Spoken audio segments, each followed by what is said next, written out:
Assalamualaikum warahmatullahi wabarakatuh. Perkenalkan, nama saya Benediktus Sumantri SPD. Saya mahasiswa PPG kategori 1 gelombang kedua di Universitas Negeri Makassar.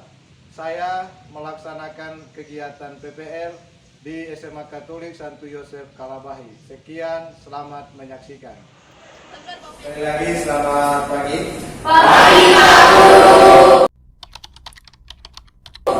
Sebelum memulai kegiatan pembelajaran pada pagi hari ini, saya mohon kesediaan dari ketua kelas untuk memulai kita di dalam doa. Teman-teman semua, sebelum kita memulai pelajaran pada pagi hari ini, mari kita berdoa menurut keyakinan dan keperluan masing-masing. Berdoa selesai. Oke, terima kasih. Yang berikut Pak Guru cek dulu kehadirannya ya. Irin, Putri, berarti semuanya yang hari-hari ya. Itu saya putarkan sebuah lagu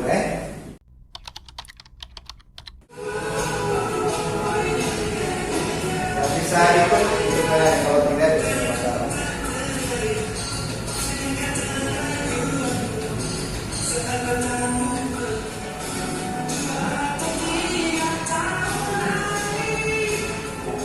Pertemuan sebelumnya itu yang materinya itu tentang APBN. Kira-kira sumber-sumber penerimaan dari negara itu dari mana saja? Ya, APBN, pajak, hibah, dan lain sebagainya. Kira-kira apa saja pengeluaran dari negara itu? Misalnya adalah bayar gaji pegawai misalnya ya. Terus yang berikut apa lagi? Membuat jalan raya misalnya ya. Bantuan subsidi, terus memberi beasiswa kepada peserta didik yang kurang mampu misalnya. Terus yang berikut apa sih pengaruhnya dari APBN itu terhadap perekonomian? Kita dapat meningkatkan pertumbuhan ekonomi masyarakat. Ya. Maksudnya kita dapat mengetahui besarnya GDP dari tahun ke tahun, menciptakan kestabilan keuangan atau moneter negara, karena dapat mengatur bunga yang berada di masyarakat. Oke, baik, tepukan dulu. Jadi hari ini kita membahas materinya tentang APBD. Materi tentang APBD ini tidak berbeda jauh dengan materi sebelumnya, yaitu materi tentang APBN.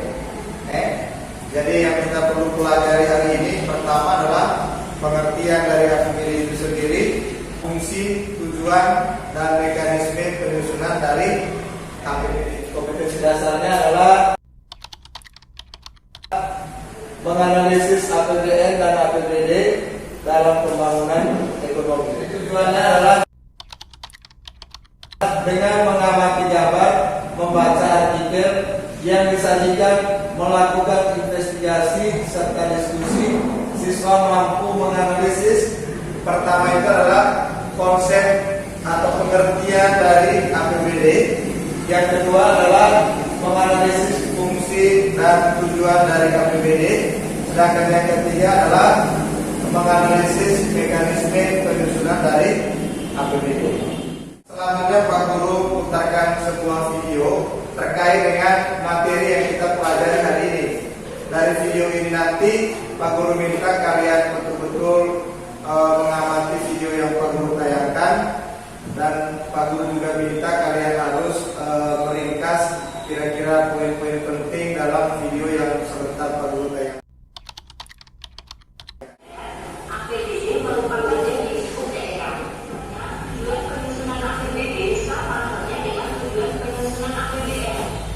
APBD disusun sebagai pedoman penerimaan dan pengeluaran penyelenggaraan BPN. Pak Guru memberikan kesempatan buat kalian untuk kalian bertanya jawab terkait dengan video yang barusan Pak Guru tayangkan tadi. Apa saja hubungan antara APBN dan APBD dan apa perbedaan dari itu? BPN dan APBD semuanya sama, karena dapat dibedakan tujuan ekonomi yang berbeda. Sedangkan perbedaannya APBD adalah rancangan keuangan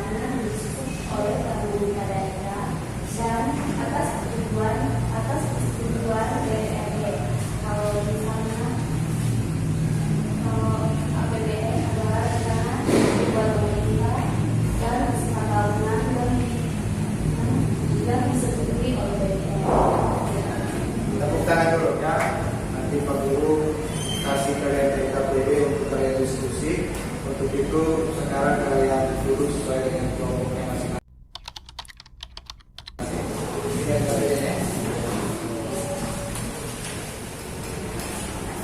Jadi di situ ada beberapa pertanyaan. Masing-masing kelompok punya tugas yang sama, yaitu mengerjakan semua soal di LKPD itu.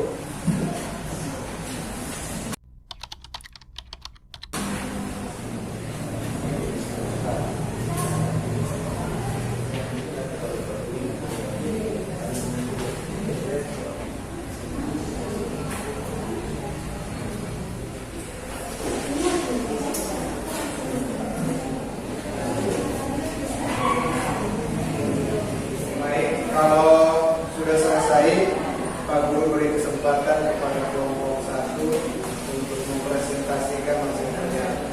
Silakan.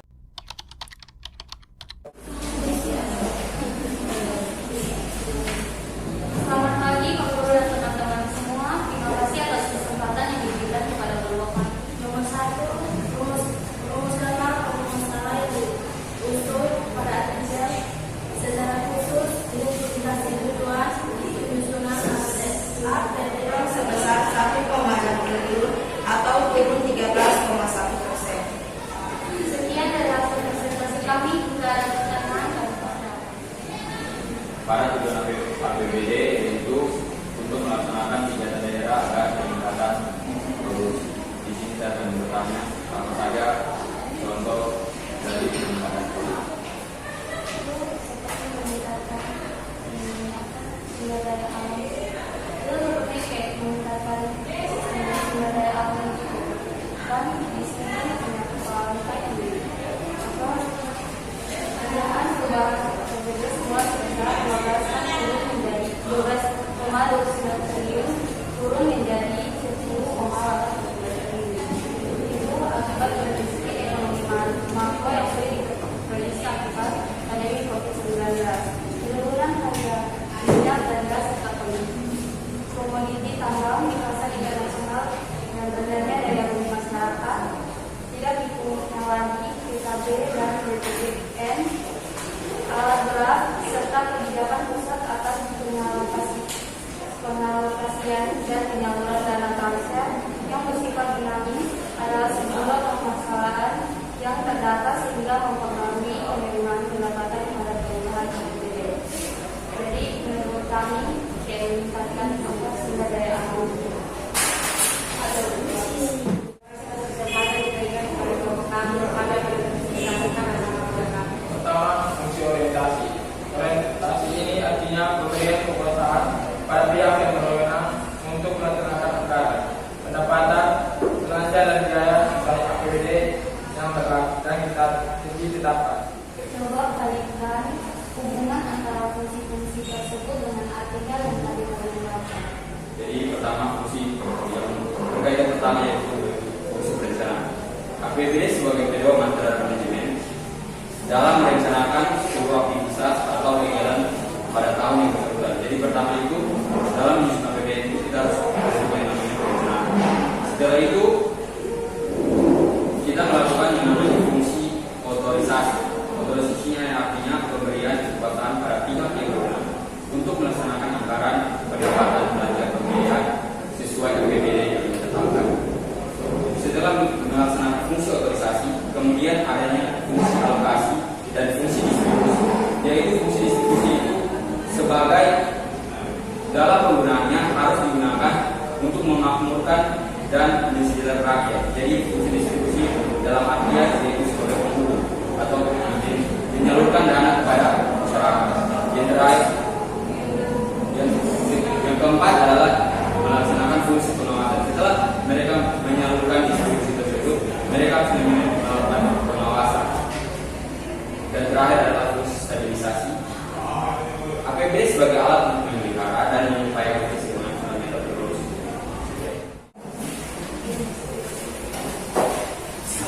PAD adalah pendapatan yang bersumber dari distribusi oleh pemerintah daerah atau semakin besar PAD yang dimiliki suatu daerah, maka daerah tersebut akan semakin luas dalam mengakomodasi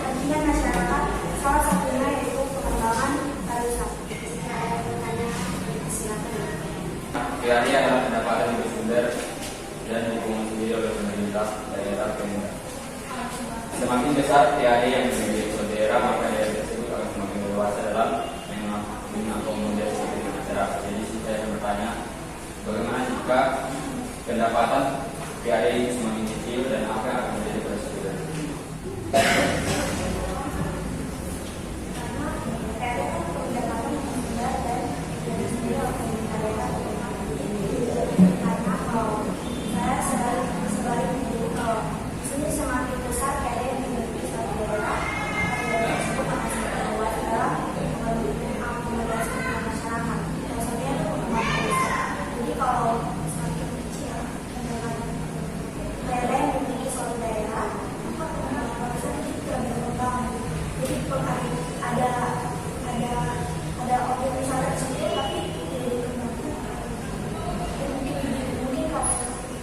Tadi ada beberapa pertanyaan. Jadi hubungannya dengan APBD dan APBD itu, kalau APBD itu lingkupnya di daerah, lingkupnya di kota atau kabupaten atau provinsi. Jadi lingkupnya kecil karena itu di wilayah atau di daerah masing-masing. Misalnya di provinsi, di kabupaten masing-masing, misalnya seperti ini ya. Sekarang Pak Guru memberikan kesempatan buat kalian terlebih dahulu untuk menyimpulkan terkait dengan materi yang kita sudah pelajari. Ya. Ini adalah pemerintah daerah melakukan pengajuan permohonan rancangan APBD menjadi RAPBD kepada DPRD yang dibarengi dengan serangkaian dokumen dan penjelasan tersebut. Tepuk tangan untuk kelompok. Saya akan menyampaikan kesimpulan tujuan fungsi dari APBD. Jadi yang pertama itu membantu pihak pemerintah daerah dari tujuan fiskal, itu membantu menyimpulkan prioritas belanja pemerintah dan negara. Dan fungsi yaitu termasuk yang pertama otorisasi, yang kedua perencanaan, yang ketiga pengawasan, yang keempat alokasi, yang kelima distribusi, dan yang keenam stabilitas. Jadi dari tugas APBD itu juga mereka juga melakukan pengawasan untuk menentukan pemerintah.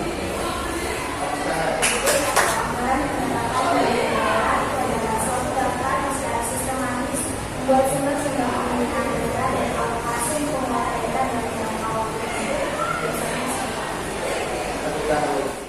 Pak Guru hanya memberikan penguatan. APBD itu adalah anggaran pendapatan dan belanja daerah. Jadi setiap daerah punya tugas yang sama.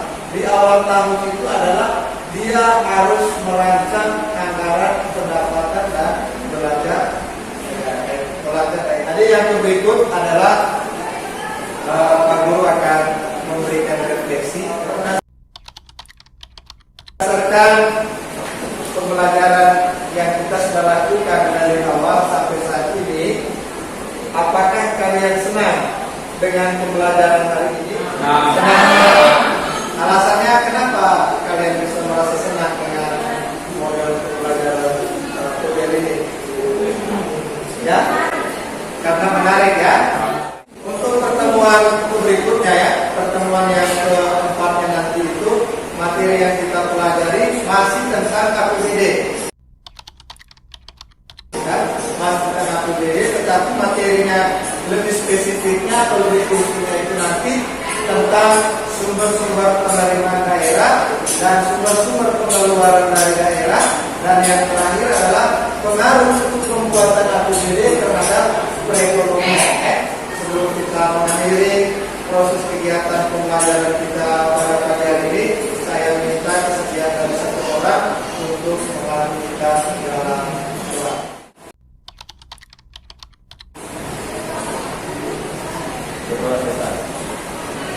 Sekian, selamat pagi.